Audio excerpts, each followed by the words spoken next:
David Bennett is here. David is the curator of Maritime Museum history at the North Carolina Maritime Museum System. And he oversees the Harvey W. Smith Watercraft Center.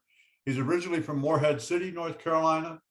He has a BA in history from UNC Chapel Hill and an MA in maritime history from the University of Exeter in the United Kingdom. His research interests focus on North Carolina commercial fishing industry, as well as traditional workbooks. Of course, today he's going to talk to us about the Menhaden industry of the lower Cape Fear. So he's going to tell us a little bit. Well, he's going to tell us for sure about Southport, the smell of Southport money, as the Menhaden industry was a major employer in Southport and in Brunswick County. David, go ahead. All right. Well, thank you all very much for having me and for showing up.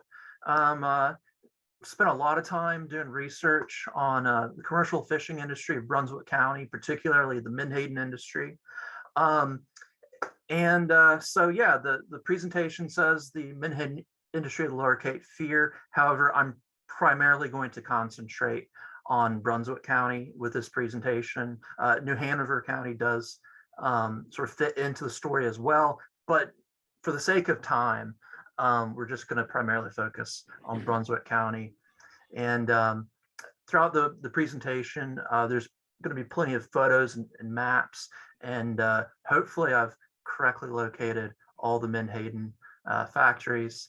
Because I was telling Bob before this presentation started, I was having to go through tons of court records, like the Register of Deeds office, to figure out where some of these factories were located, and also just referring to old newspaper articles to also kind of get a sense of where everything was.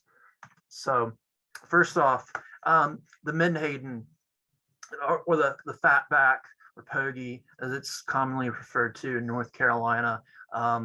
It's an industrial fish. It's one of the most valuable commercial fisheries in North Carolina, or was, I should say, the most valuable commercial fishery in North Carolina, primarily an industrial fish. So the fish was pressed for oil, which was used in industrial lubricants or for treating leather, tempering steel, all kinds of different uses. Fish oil supplements. And then you also had fish scrap, which was also used in fertilizers. And so in North Carolina, you had Menhaden could be fished for pretty much from March, late March through December, sometimes into January, depending on how the fish ran in that particular year. But generally things would start to pick up around April, and it'd be really active through October. In May through August, you'd have the run of fish coming up the coast. They'd sometimes refer to them as Georgetown Flats, in reference to Georgetown, the fishing grounds off of Georgetown, South Carolina. And then in the fall, which was really a big time for the commercial fishing industry, particularly Menhaden, you had a run of fish that was referred to as the Chesapeake Bay fish coming out of the Chesapeake Bay and down the coast. Then you had your Delaware fish coming down from the north, as well as your Boston Bay or your Amagassett fish. And then you had a fourth run later, usually around November, December, of smaller Menhaden. And so for Southport, historically speaking, generally from Georgetown to Cape Hatteras were sort of the main fishing grounds for Southport. In later years, as the vessels became larger, they could go farther south. And so now we're really just going to kind of get into it now with the history. And this is largely a business history of the industry in Brunswick County. So things largely start around 1900, 1901 with Joseph F. Bustles, who started the Atlantic Fisheries Company in Brunswick County.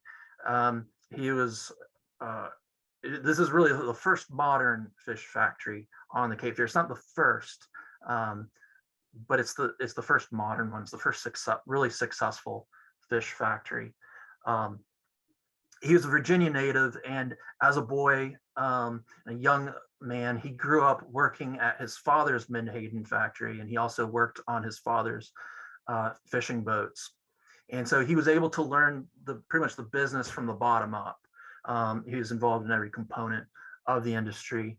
And he was also a prolific inventor, particularly of equipment that went into Menhaden companies. He's very creative and innovative.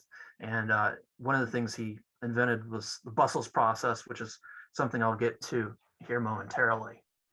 But this, let me just click on the highlighter real quick, laser pointer.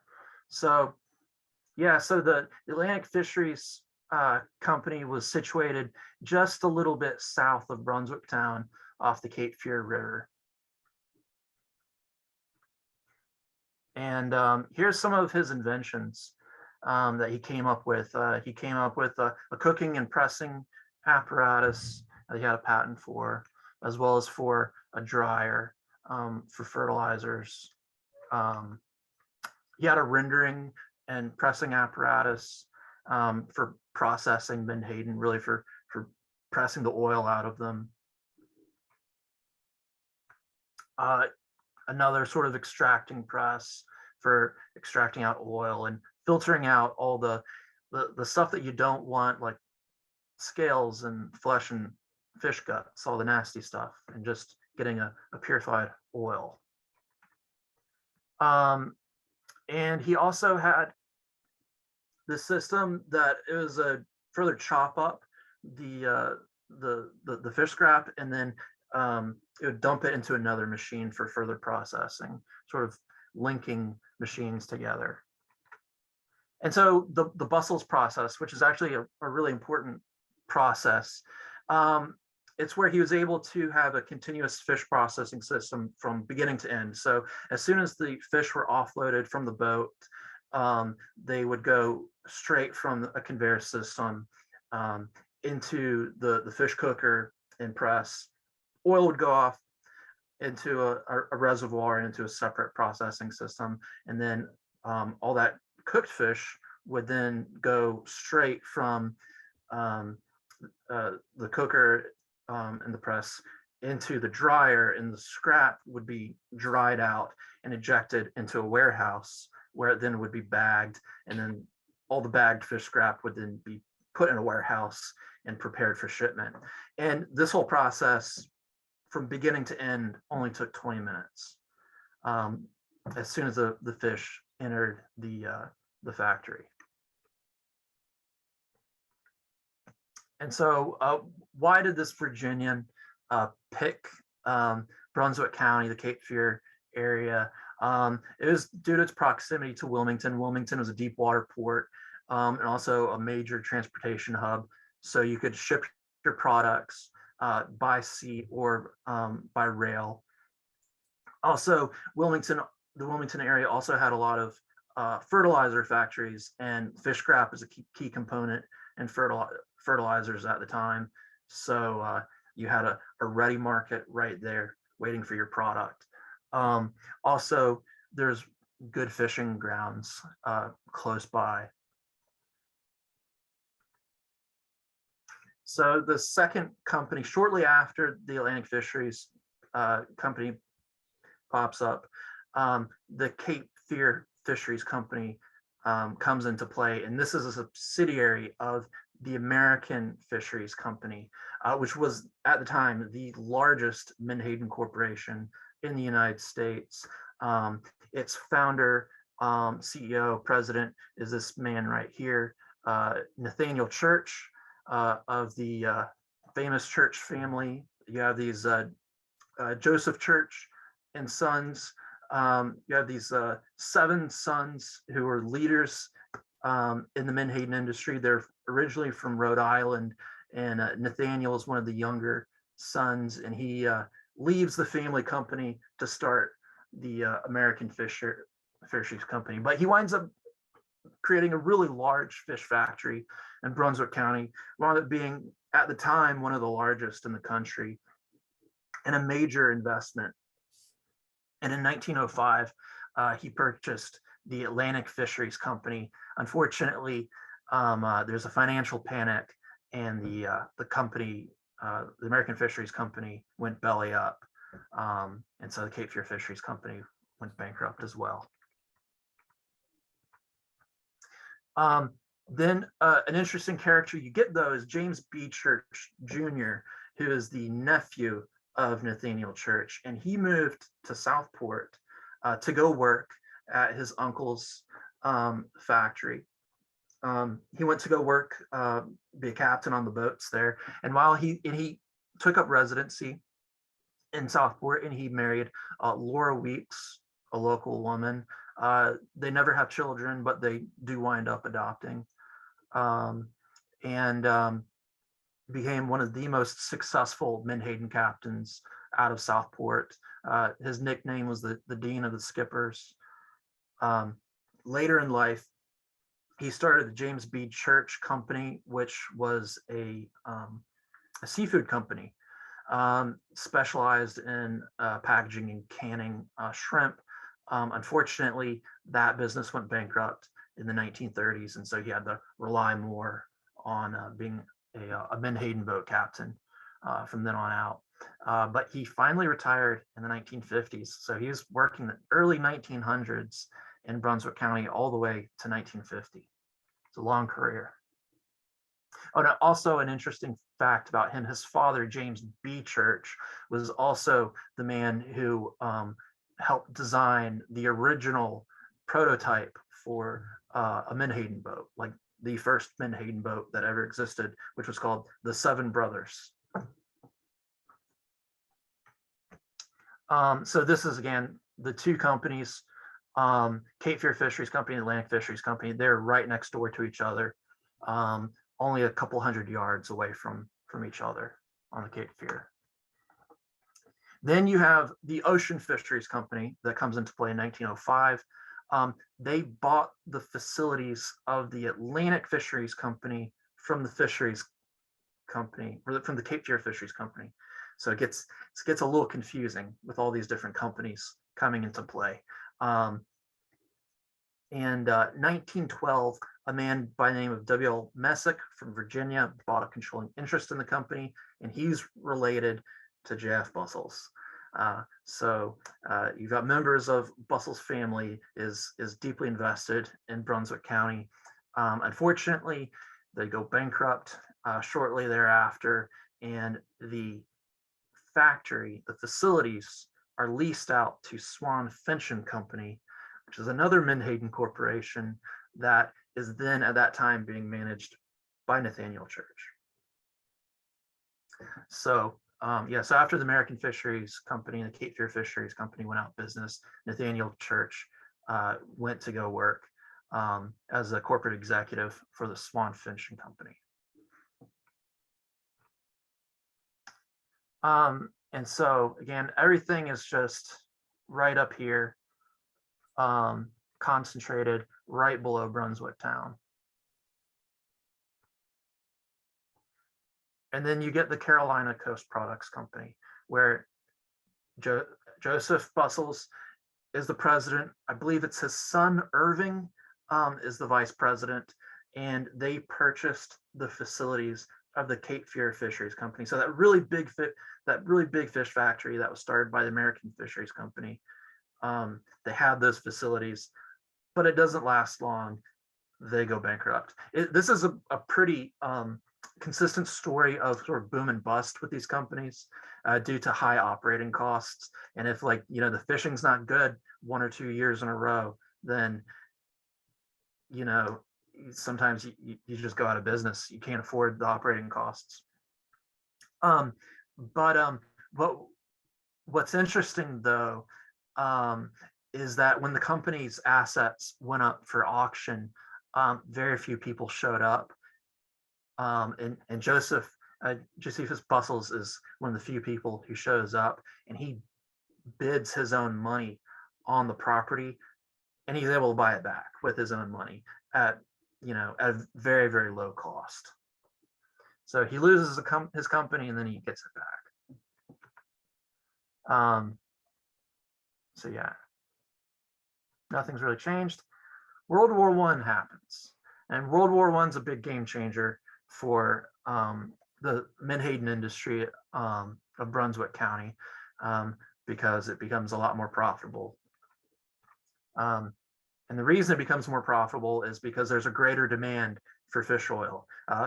Fish oil was being 11% of glycerin being produced in the United States was fish oil. The glycerin was coming out of that fish oil to make high explosives. And World War I is largely an artillery war, and so which went from 1914 to 1918. The United States doesn't come into the war until 1917, but they're selling munitions to the Allies. Also, fish oil is being used to temper steel plating for armor, shells, bullet casings, etc. There's a demand for the oil. For dressing leather, boots, belts, web gear, strap saddles, you name it, fish oil is being used for it. And so this higher demand results in higher prices. So from 1914, you go from $15 a ton for fish scrap to $68 a ton, and by 1918. And fish oil, 31 cents a gallon, 1914, $1.25 by 1918. So huge growth in a short amount of time. And because of all this, this highly profitable trade within this with fish scrap and oil, you've got all these companies that start popping up in Brunswick County.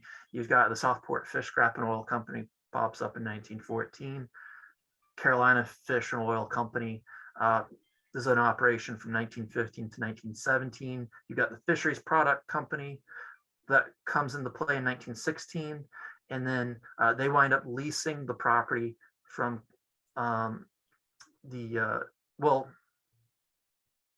So yeah,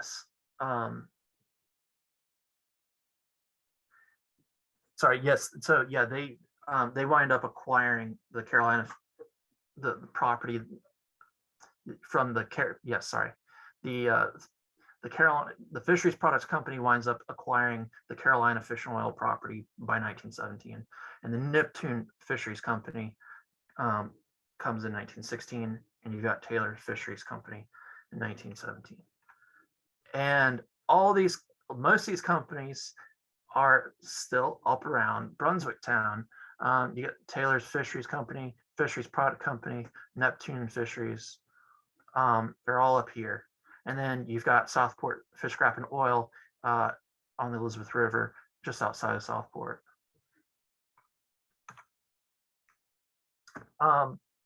During this time period, Josephus Bustles comes up with a new invention. It's actually a really innovative and important one. It's a processing system, a filtration system for what is referred to then as fish water or stick water, which is an industrial effluent that comes out of Menhaden plants. It's basically unprocessed oil and fish guts and blood and just all the nasty stuff that you don't want. It was being released directly into the local waters. It's a pollutant. A lot of the fish, they don't like it. It would scare off the fish. It made the water really nasty. And the people in Southport complained to it. They complained to the legislature about it. And Bustles, being the innovative guy he is, came up with a new filtration system that wound up saving him thousands of dollars. And it also reduced pollution. And so by recapturing ammonia, potash, and phosphoric acid, they're able to make this sort of cake-like product that could then be sold as a fertilizer. So you're just more fertilizer is coming out of your factories. What's interesting though is that he invents this system and it's being used in Brunswick County, but then you don't see it more widespread throughout the industry until the 1940s. So this process doesn't hit Carteret County until the 40s. Also, Bustles is also working with the U.S. Bureau of Fisheries to try and turn menhaden into an edible fish. And so there's this idea with like people eat smoked herring. Well, we should experiment with smoked menhaden, which just never took on.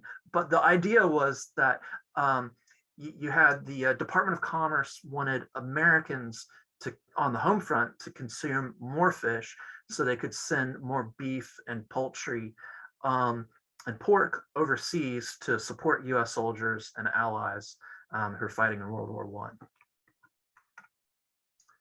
I. And you have some massive catches during this time period. In November 1917, there was one menhaden school that was 3 miles long and half a mile wide, and they estimated 30 feet deep. That they spotted it, around Frying Pan Shoals, and they followed it all the way down to Georgetown, South Carolina, just trying to just decimate this school, and it brought in tons of money to the factories. In 1918, Bustles decided to leave Brunswick County. He resigned as president of the Neptune Fisheries Company, and he formed a partnership with Dean Chadwick Jr., who was the treasurer, I believe, of the Taylor Fisheries Company. And together they started the Seminole Fertilizer and Oil Company out of Fernandina Beach, Florida, as well as the Planters Fertilizer and Oil Company out of Georgetown, South Carolina. These are other companies that were into processing menhaden. He leaves, and shortly after he dies. And so he really doesn't get to have his career beyond Brunswick County. And now I'm going to highlight the Southport Fish Scrap and Oil Company, just because you'll have this awesome photo collection that you'll have as a resource. And so I'm going to sort of use these photos as well as some other ones to sort of kind of show you what this industry was like. But before I get into that, I want to highlight the founder of the company, which was John and Charles Day. I believe it's, I can't remember if it's Day or Die. Anyways, really interesting group of brothers. Charles is, for all intents and purposes, sort of the father of North Carolina's menhaden industry. He's not the first person to start a fish factory in North Carolina, but he's the first successful person to start a menhaden factory. And he started it in Lennoxville, which is practically part of Beaufort today. It's just down this road from Beaufort. But he started a fish factory there. He was originally from New Jersey, and he served in the Union Army during the Civil War. He served out of Beaufort and New Bern. And while he was down here, he saw the massive schools of menhaden. Plus, he met a young lady from Portsmouth Island, and he wound up marrying her. After the war was over, he and his new wife, they moved back to New Jersey. He goes to work for the family farm for a while. And then he starts a menhaden company in New Jersey. That doesn't work out. It's unclear why. There's a big storm that hits the New Jersey coast around 1879, 1880 that basically wipes out a bunch of factories. And I wouldn't be surprised if his factory was one of those. But he and his wife wind up moving to Beaufort, in part to be closer to her family.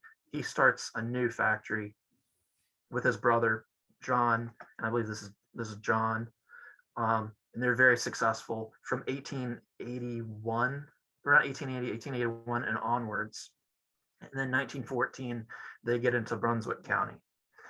And so, but Charles is elderly at this time. He's not super involved, but John appears to be, he's younger and he's more involved in the company. But he's also running another company out of Newark, New Jersey, and it's Charles, is it Gauss, is the vice president and general manager, and he's really the one who's more hands-on with the company. And is a picture of Charles. Forgive me if I'm mispronouncing it. Gauss. Yeah. Okay. And then I'm not 100% sure, but this might be John Church Jr.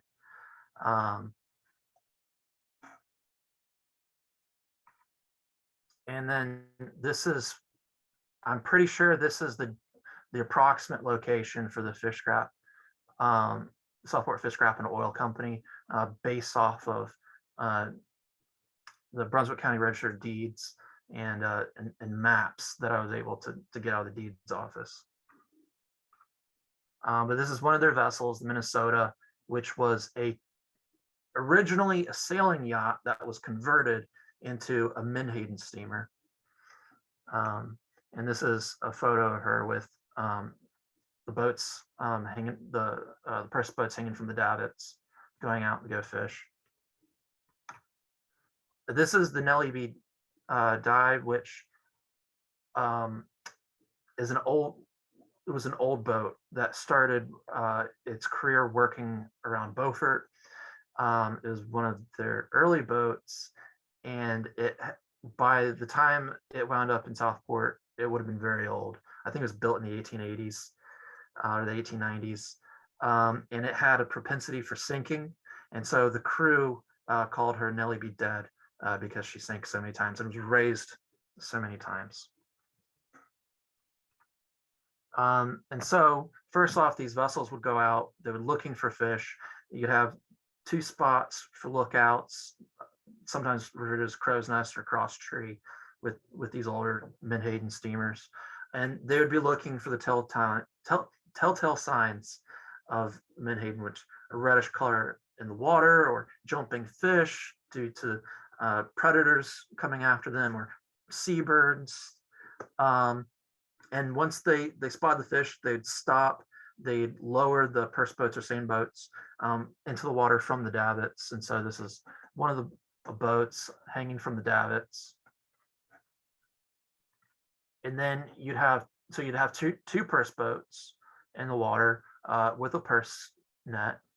And these two boats would work to encircle a school of fish, and you'd have a smaller boat, a striker boat, that would stay out in front of the school, indicating where the front of the school is, and these two boats would encircle the school and link up around at the striker boat. So this is sort of what it would have looked like with the net paid out, the two purse boats meeting together to link the two ends of the net at the striker. And then they take up the net. They basically, part of the net would be tied off to the steamer, and they take it up, and they'd get to this point where they'd have like a small pocket where the fish was congregated, just hardening the net. And this is a Southport crew. And this is later. This photo is from later. It's more from the 1940s. And then they'd bail the fish out with these giant dip nets.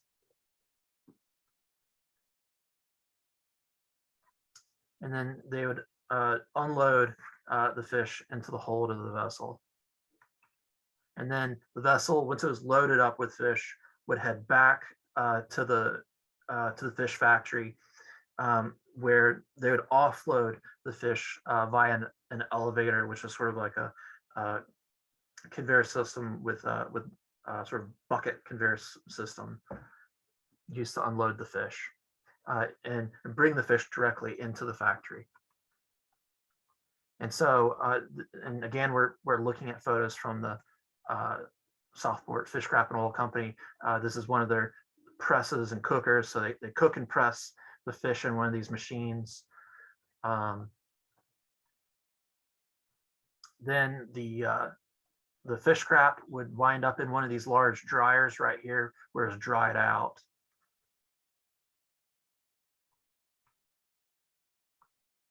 And then this is all your dried out fish scrap in a room where these men would be bagging up the fish scrap.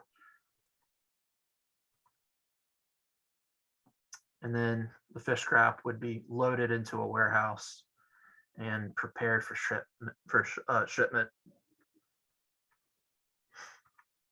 And then you had these large pools that were outside of the factory. This is where the oil would wind up, and sometimes you'd have a series of these pools. So the oil was left to sit, and all of the any of the scales or the guts that just didn't get filtered out would be allowed to settle to the bottom. The oil would be skimmed or pumped off into another pond, let it settle out, and so on until you had like a really sort of purified oil. And you'd wind up in these holding tanks, and then they'd barrel up the oil and get those ready for shipment. And a lot of times they're shipping this oil on barges, sending them up to Wilmington, and putting them on trains or ships. So more fish oil. And so you've got the factory facilities here and the boats, but out here in the distance, you've got all these little cottages. And these fish factories provided accommodations to their employees, sleeping quarters and cafeterias, kitchens. You had a lot of people who were working at these factories who didn't necessarily live in the immediate area, and they'd travel in to work for the season, and they're working long hours, sort of 24 hours a day. Sometimes these factories could be running, and so they would provide room and board and food for the employees. And here's a stock certificate for the Southport Fish Scrap and Oil Company.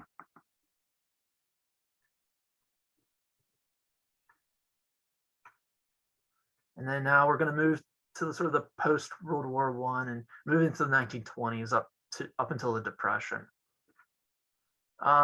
So immediately following World War I, the United States enters into a recession, because you go from this huge sort of a period of just massive industrial expansion and just a period of high profitability to all of a sudden your demand just goes away or it's cut back. It's highly reduced because the war is over. They don't need as much fish oil and fish scrap anymore.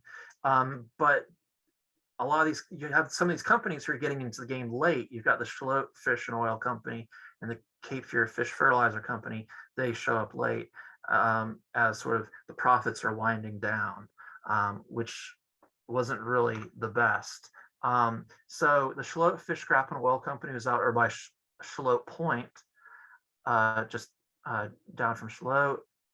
Again, Southport Fish Scrap and Oil, outside of Southport. The Cape Fear Fish, I can't, wait 1 second. Fish Fertilizer Company, just outside Southport, but still most of the big factories are up around Brunswick town.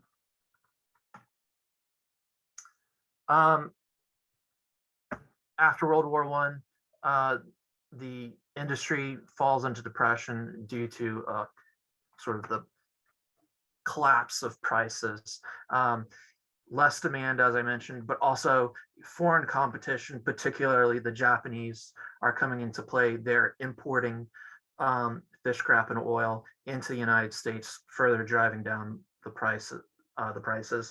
Schlote Fish and Oil Company goes out of business, and they're purchased by the Lindsay Fisheries Company.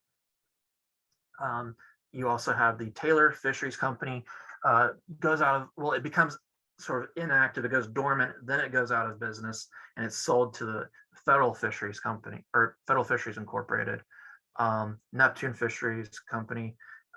Again, it goes dormant for a couple of years, then it's sold to a subsidiary of the Consolidated Consolidated Fisheries Company.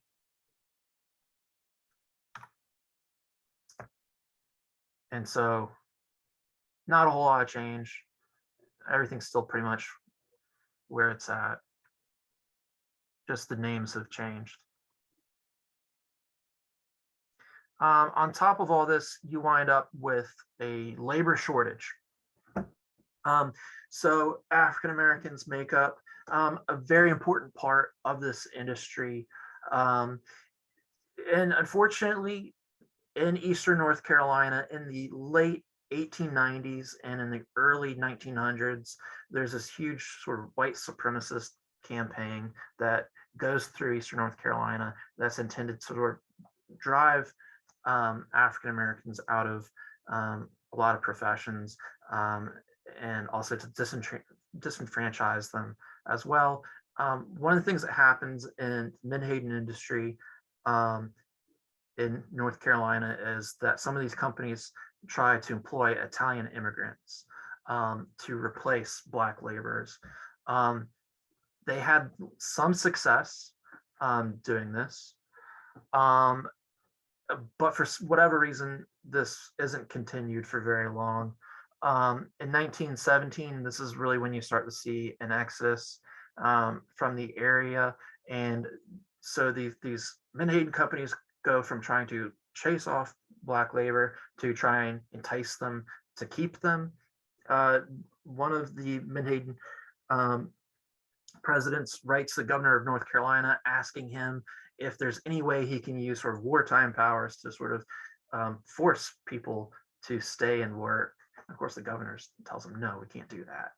But in 1922, things are getting so desperate with labor that Wilmington is encouraged to enforce vagrant laws. So you have these old laws from the 19th century that hadn't really been enforced, but they're still on the books. And the idea is if the police go around and they find people who aren't working and they're just loitering on the streets, they can be snagged up and forced to go work somewhere. And so the Fisheries Products Company pressures the mayor and city council of Wilmington to implement this. They also try and implement pressure other cities like Charlotte, Winston-Salem, Raleigh to do the same thing, but they don't get any success, but there is some success with Wilmington in doing this. And so, as I mentioned, African Americans, they're the primary labor force when it comes to these Menhaden companies, these fish factories. If you look at the census data, the popular professions for a lot of African American men was fishing, fishing boat, fish factory. They also, they're the backbone. They're the people who are doing all the hard labor on the boats. They're also doing a lot of the hard labor and the smelly, sort of disgusting work in the factories. And a lot of the work's seasonal. A lot of the workers develop communities and farms, small subsistence farms around these factories, particularly the ones that are close to Brunswick town.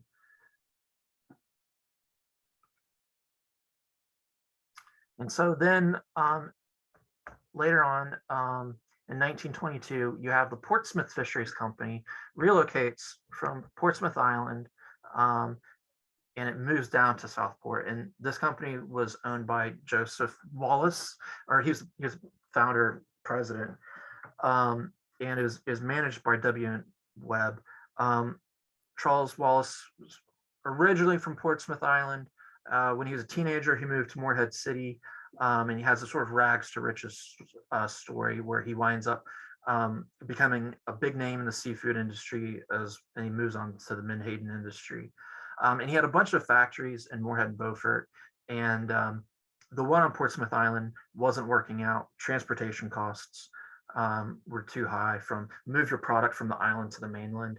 And so he just decided to relocate to Southport because it was just the fishing down there was so good and the transportation was so good.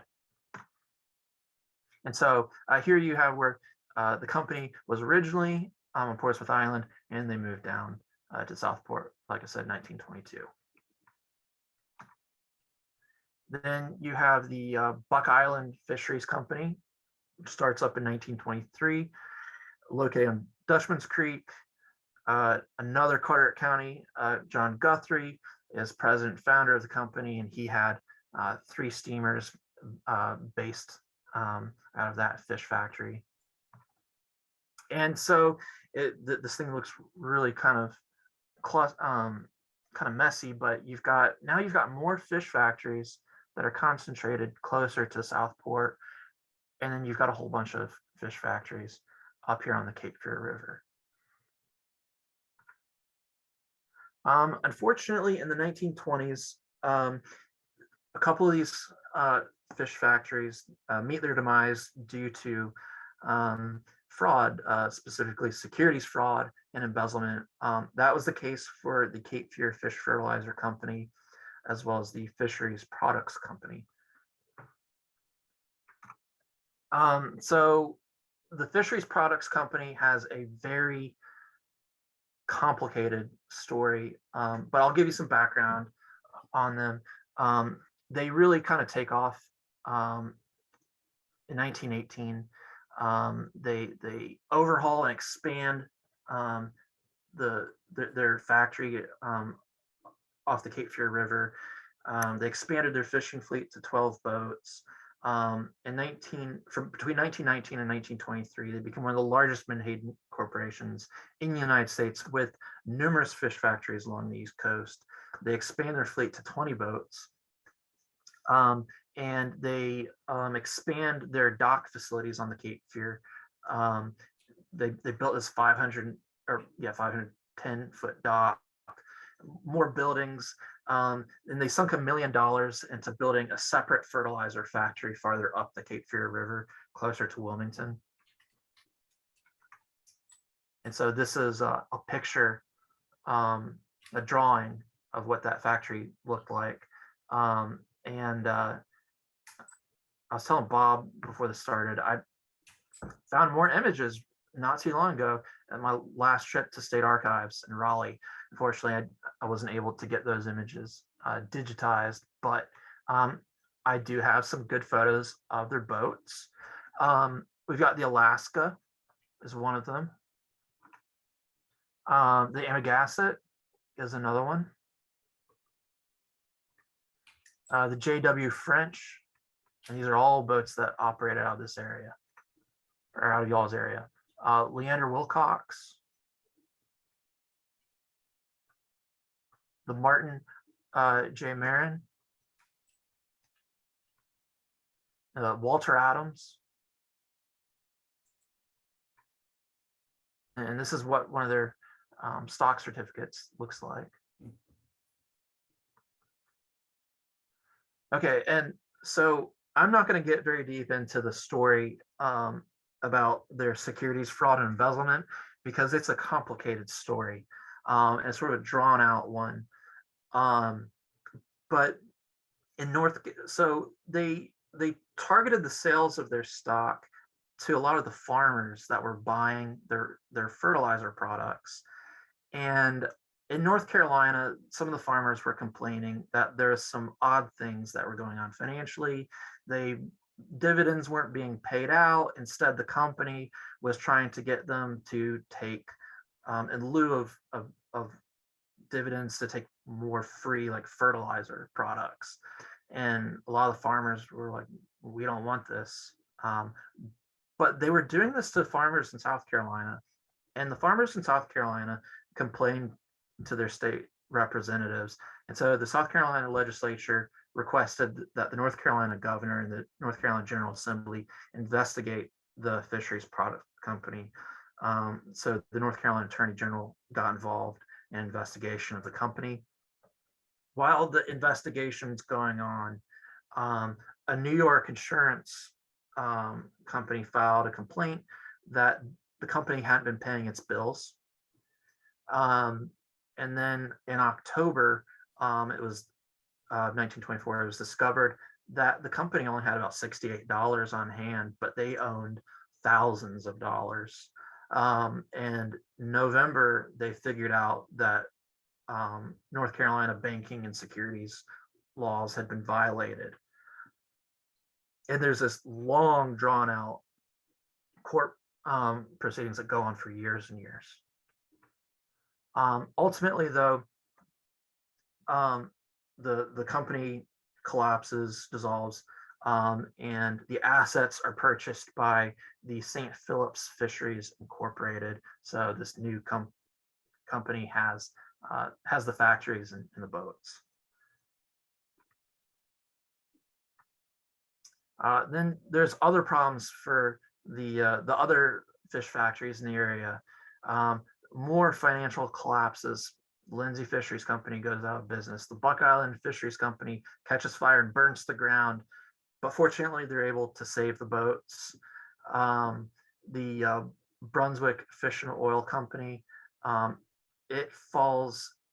company falls apart when Ian Bustles, the president, when he died in 1926, things just fell into disarray. They go bankrupt, and then the company's bought out by Edward Renneberg and Sons, which is not a Menhaden company. They're actually a company that was making equipment like the dryers and the presses for Menhaden companies, and so they basically buy up the company's assets, strip out the factory, and that was it. And so this is what things kind of look like at the time, where everything's still located. And so now we're going to move on to sort of the Depression era. So who survived the 1920s? Well, you had the Federal Fisheries Company, which was, it gets tricky because it was renamed the Edwards Company of Carolina in 1925. Then it was renamed the Edwards Fisheries Company in 1927. And so Portsmouth Fisheries Company, they're still around. St. Philip's Fisheries, Menhaden Products Corporation, Southport Fish, Scrap and Oil. These are the companies that are left. The Edwards Fisheries Company, however, very quickly goes out of business because they failed to pay their taxes and Brunswick County seized the property. And then you have the St. Philip's Fisheries and the Menhaden Fisheries Corporation. They just go completely dormant. They're not able to operate profitably during the Depression era. However, they lay everybody off, but they maintained a crew to maintain the factories, and they keep putting out all these stories in the local newspaper saying we're going to reopen, we're going to reopen, we're going to reopen, but they never reopen. And eventually, the factories are abandoned, and the federal government takes the property by eminent domain in 1953. This is the era in which the Brunswick Navigation Company comes into play because the Portsmouth Fisheries Company went bankrupt in 1933, and they sold their property to the Brunswick Navigation Company. And the Brunswick Navigation Company becomes really the main player in the Southport area, or just in Brunswick County, period, during the Depression era. And so this is pretty much where the two companies that are left, Brunswick Navigation Company and Southport Fish, Scrap and Oil, where they're located on Elizabeth River, right outside of Southport. Unfortunately, the Southport Fish, Scrap and Oil, it goes bankrupt, and it sells out to Llewellyn Phillips of Morehead City, who continued to operate the factory. And of course, again, reminder, this is what the factory looked like. Although I'm not sure if that's what it looked like when Llewellyn had it. And so things just change names. Interesting thing about Llewellyn Phillips, if you've ever been to the Morehead City, Beaufort area, as you're going over the Morehead City high-rise bridge over towards Beaufort, there's an island out in the Newport River where there's a brick smokestack. That's the remnants of one of the Phillips family's fish factories. It's one of the few remnants of the Menhaden industry that's left in Carteret County. It was actually a fish factory that burned down, I want to say, in the World War I era. And so now we're going to move to the World War II era. So 1940 was not a good year for Brunswick counties. Menhaden industry or the food fish industry, there wasn't a whole lot of menhaden that were caught due to poor weather conditions. Also, just there wasn't a lot of shrimp that were caught either. So all around, it was just bad. 1941 wasn't a great year, but it was a better year than 1940. Again, rough weather hurt the fishing operations, but the boats were able to go farther from home to places like Southport, or not Southport, Georgetown, and catch loads of fish. But Llewellyn Phillips decided to cease operations by the end of 1941, and leaving just the Brunswick Navigation Company in Southport. And so things didn't get any easier. You have all these wartime restrictions during World War II. Southport, due to its proximity to the deep water port of Wilmington, was designated a sort of strategic waters area. So there's all kinds of restrictions that were placed on the area. Menhaden boats, they could only work 3 miles or less from shore, and they couldn't go out after night. A lot of this has to do with precautions that were being taken due to the presence of German U-boats that are off our coast in 1942. The U.S. military also established a firing range between Shallotte Inlet and Bald Head Island Lighthouse. So this is pretty much the area that the Menhaden boats would have been wanting to go fishing, but it was off limits. And then not only that, but then the U.S. Navy comes around and requisitions 2 of Brunswick Navigation Company's boats, John M. Morehead and W.P. Anderson. And there's a severe labor shortage because the fishermen that didn't go to war, a lot of them went to the Wilmington shipyards to get more profitable employment. And also, there's just so many issues with just the boats being able to go out and operate due to a lack of supplies, due to rationing, fuel, engine parts, rubber, etc.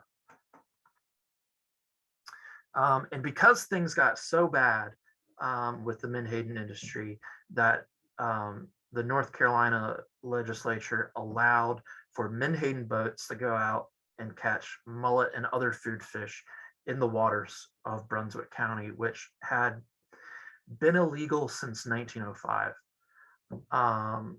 So, yeah.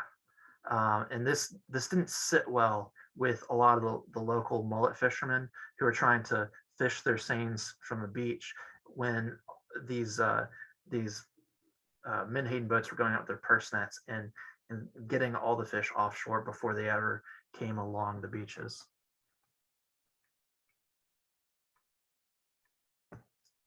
And so, but as the war starts to wind down, the industry bounces back because they cut back on the restrictions.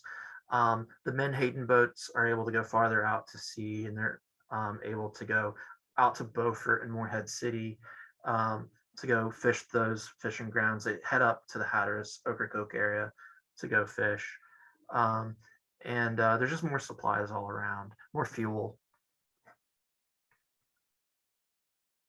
And so now we're going to move into the sort of post-World War II era up to the 1960s. And this is a really important period for the industry in terms of growth and development.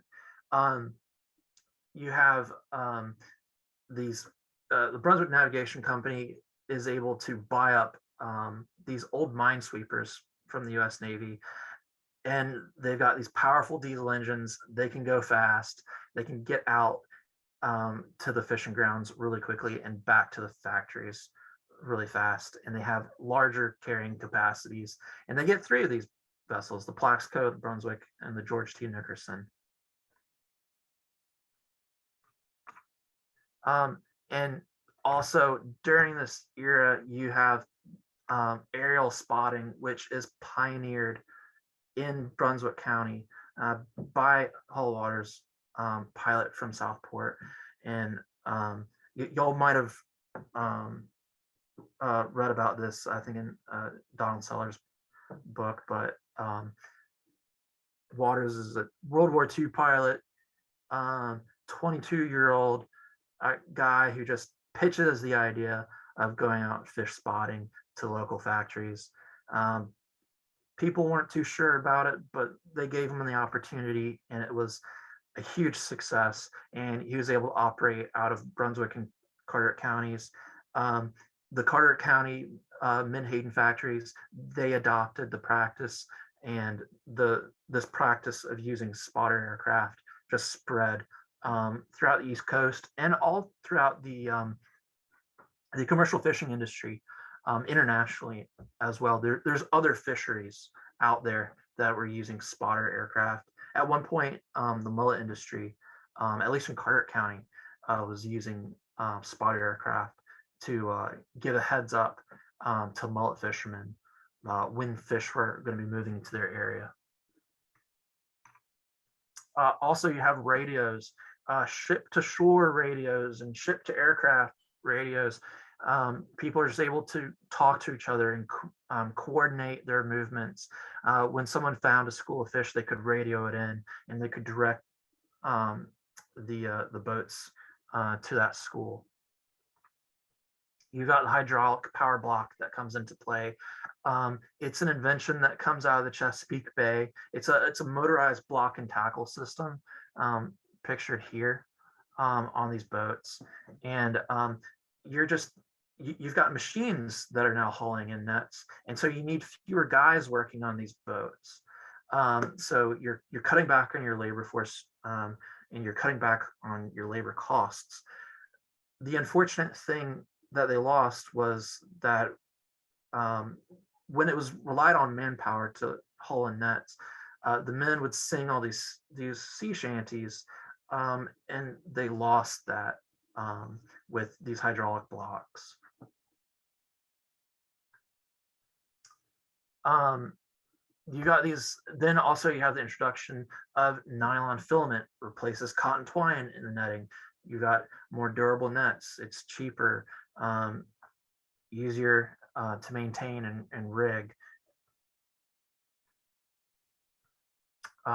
Centrifugal pumps are used to now you can pump the fish out of the seines and into the hold of the ship. And you don't have to have these dip nets anymore. Everything is more automated. And this is pretty cool. You have the Sanders Product Company comes to the Southport area in 1950, and it's a floating fish factory. They have this huge barge, and they built a 3-story fish factory on it. It's a Norfolk company, and they named this floating fish factory number 1. And to my knowledge, it was the only fish factory they had, but it was big, and it was I think it was close. I'm not 100% sure. There's deeds to where they owned a small bit of property where they had this thing moored, and it seems like it's probably close to the Highway 133 bridge. Um, but they had one ship, the Big Chief, which was a former Navy salvage ship. Unfortunately, um, the president of the company got sick and died, and Hurricane Hazel came and wrecked it, and it ran aground, and they had to drag it off. Eventually, it was auctioned and sold, and I believe it was sold to a company on the West Coast, and so it wound up getting towed through the Panama Canal and out. I think it was either to Mexico or California, I forget which. Then you have the Southport Fisheries Company pops up, and this is a company that was founded by a group of businessmen, primarily from Rocky Mount, North Carolina, and they are on the west side of the Highway 133 bridge over here. A bit of an odd place to stick a fish factory, but they're also relying on surplus U.S. Navy minesweepers. They've got a decent crew of people working at the factory and on their vessels, and they have some early success. But it doesn't really, like many of these factories, it just doesn't last. And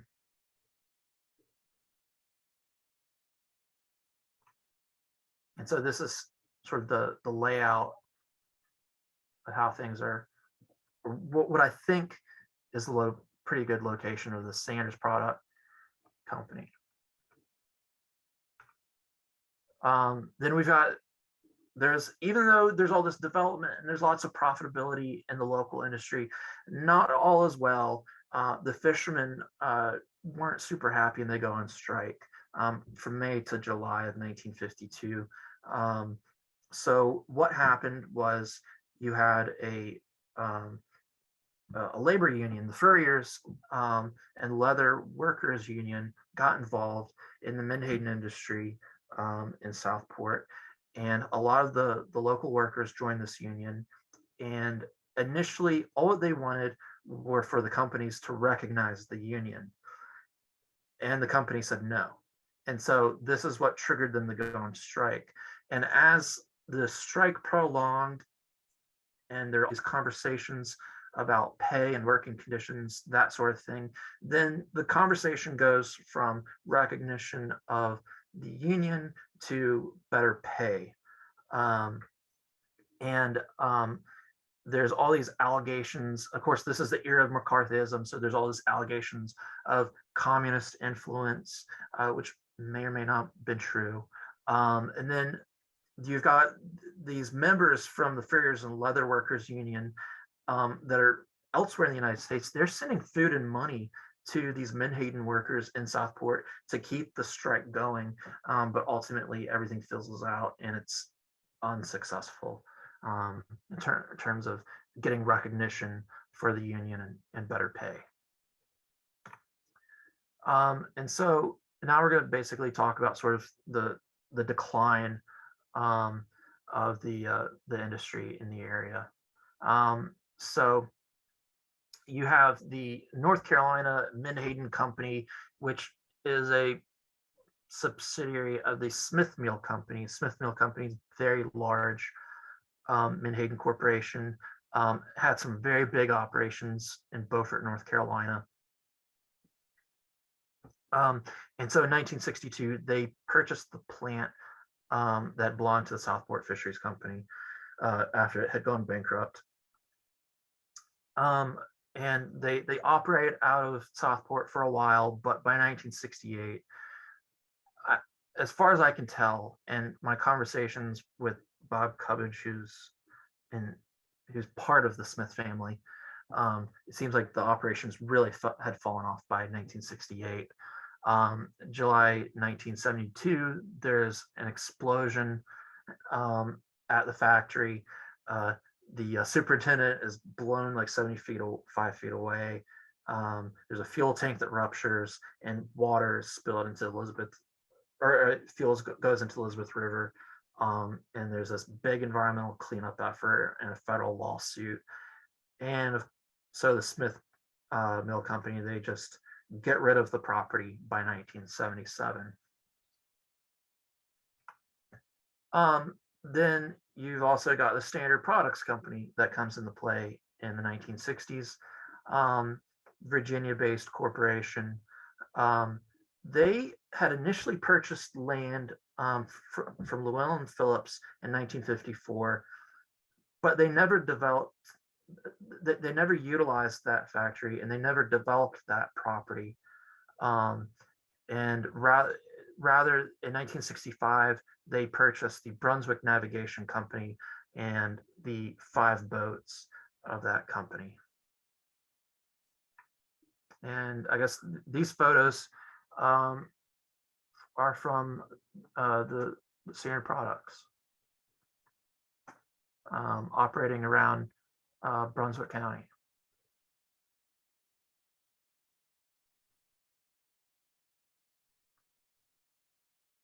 So everything's highly industrialized and highly automated by this point.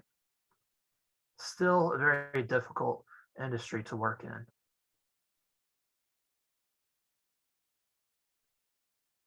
Up to his knees in Menhaden.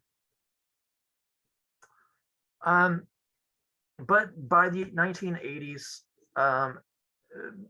really late 70s, but certainly by the 80s, things have pretty much come to an end in Southport for the Menhaden industry. And one of the reasons is the price of Menhaden products in the 1980s fell dramatically for a period.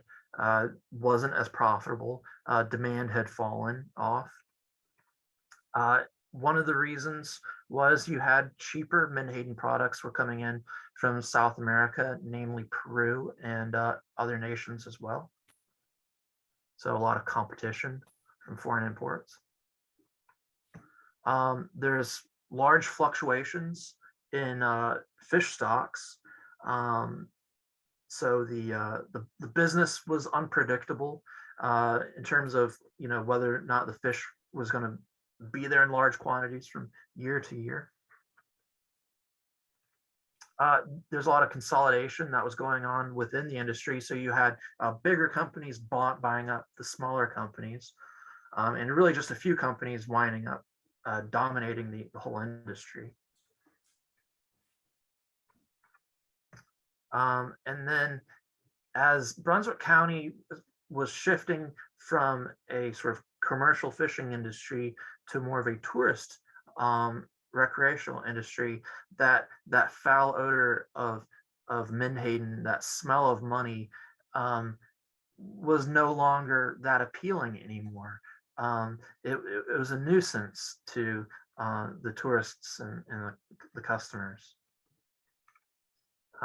There's also some issues with pollution, both intentional and accidental. There's some pumping of caustic chemicals into the ICW by Standard Products, which led to federal lawsuits. There was fish spills. So you had these large, these Menhaden boats that are operating off of the beaches of Brunswick County. They'd get these huge catches of fish, which would strain the nets. The nets would break, and all this dead fish would spill out and wash up on the beaches. The companies did pay for the cleanup, but if this is happening during the height of tourist season, it's just bad for business, bad for tourism. Also, sport fishermen and recreational fishermen clashed, and the reason this was happening is because you got your Menhaden fishermen are going out for the Menhaden, and then the recreational fishermen are going after the fish that are preying on the Menhaden. So you're having these two different classes of fishermen are coming into the same spaces and sort of potentially interfering with each other's activities. And then there's legislation that's passed by the state of North Carolina, making it much more difficult to operate profitably in the state. And that's essentially what ends the industry in North Carolina. So the industry goes out in the 80s in Brunswick County, and it doesn't leave the state until 2005, when the Menhaden industry ceases to operate in Carter County in 2005. After that, there's legislation that basically banned Menhaden fishing within state waters. And so that's basically my presentation. Now we can open it up for questions. So who's got questions or comments? Because this is all, a lot of this is based off of research that I was doing with court records and old newspaper articles. So, you know, not everything is going to be perfect. It's as close that I could get it, particularly with spotting locations for factories. Catherine, do you have a question? Well, Comment? I was just going to make a comment. Okay. Charles Goss was my great grandfather. Yeah. With his Southport Fish Scrap and Oil Company, and they did convert a lot of old yachts into their fish fleet. As a matter of fact, my great grandparents' dining room table came off of one of those yachts, and we still have some of the wine decanters and glasses that came off of those too. Yeah, I neglected to mention that he had wound up running the company after the Dye brothers. I believe they died, and then he bought the company. And they had another plant in Georgetown that opened just before the Depression, and then they lost everything, because if they had not opened that other plant, then I think they would have survived. You did a great job. It was a great presentation. So I've got a question just popped in. Would you know some of the Menhaden fishermen songs? I don't know them, but you can go on YouTube, and if you type in sort of North Carolina Menhaden shanties, you can hear some of them. They've been recorded, and they've been put online. Bob could probably sing a few for you. Actually, I'm going to give the screen to Tom Milner, the key Southport sea shanty crew member. All right, Tom, unmute yourself. There you go. I don't think I'm the key member, but probably the one that we like singing the most is one called Sweet Rosie Ann. And unlike a lot of your traditional sea shanties, which were sung by people who went off to sea for 3 years and didn't see land, fresh food, or women, and could get pretty risque, to put it politely, the Menhaden shanties appeared to have been sung by the coastal community and have a much stronger tie to some of your Southern spirituals. And very melodic, very pretty, very consistent in their beat, because they were hauling in very heavy nets. And so we love singing them. They're fantastic music, but they're not the raucous, what shall we do with a drunken sailor? They're much more refined in their nature. In other words, my mother's passed, but I would be able to sing one of them to my mom. Those sea shanties you got to be a little bit careful with. I'm curious about the actual state of the fish stock when you started to get the minesweepers and fish spotters, whatever. What did it do to the number of Menhaden that were available? Did we start to have a reduction? Yeah, there's certain periods of time where the stock dropped off, but it would recover though. The Menhaden, there are certain species of commercial fish in North Carolina that are kind of interesting, because there'll be times where they're heavily fished and the stocks will drop off, but then they'll quickly recover. And Menhaden seems to have been one of those. And so there's a lot of these fluctuations. You'll have a handful of years where the catches will be really high, and then you'll have a handful of years where they'll be really low, and then they'll come right back on up. So there's still a lot to be learned about the biology and the habits of Menhaden. One of the top research spots it's not quite as active as it used to be since the industry in North Carolina's gone, but the NOAA here in Beaufort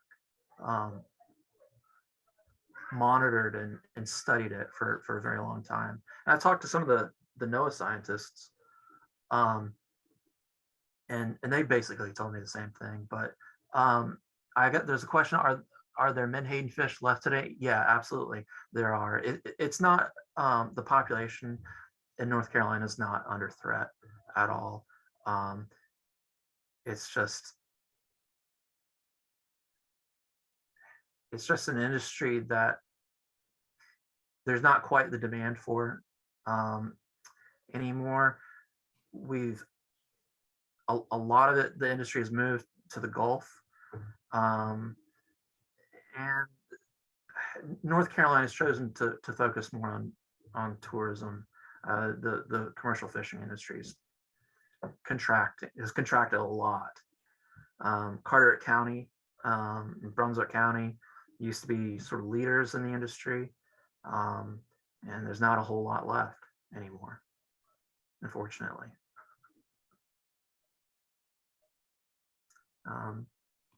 Any other? We had talked about you coming back in the January, February time period to talk about the shrimping. Yeah. Industry. So I do have a presentation on the shrimping industry of North Carolina. A lot of it focuses on Brunswick County, and I could probably tailor it some more to kind of reflect more of Southport in Brunswick County, because I do have a lot of information on specific families that lived in Southport, Brunswick County, and were very instrumental in the in that industry. And there's some families that I think they're gone now, but I think they have their streets in Southport they're named after them, like Fodale. They're big players in Southport. Okay, I'll look forward to that. Any more questions for Dave?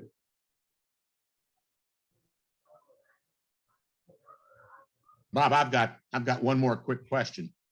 All of the people who own the businesses appear to have been white Anglo-Saxon. All the pictures of the crews appear to have been African American. What was the impact on the employment? I mean, when this business went out, if we had a substantial population that worked on these boats, what did it do to the social and economic fabric of Southport to suddenly have one population that was facing collapse? Well, I haven't really looked real closely yet at the social and economic ramifications, but I mean, I'm pretty sure that once these industries went out, people had to move and look elsewhere for employment. I know in Carteret County was huge in the Menhaden industry, just like Southport was. A lot of people moved to the Gulf of Mexico. They moved to Louisiana, Texas, Mississippi, to where the industry is still very active. I mentioned Charles Wallace and the Portsmouth fisheries. His family just now, within a year or two ago, just recently got out of the Menhaden industry. But there's still a lot of people from Carteret County that I know of that live in the Gulf seasonally, working on Menhaden boats, and then in the off season they live with their families in Moorhead and Beaufort. So I'm assuming that there's probably a lot of that happened, or people might have relocated to the Chesapeake Bay, which still has a Menhaden industry, or to Beaufort, and they kind of rode out Beaufort to the end.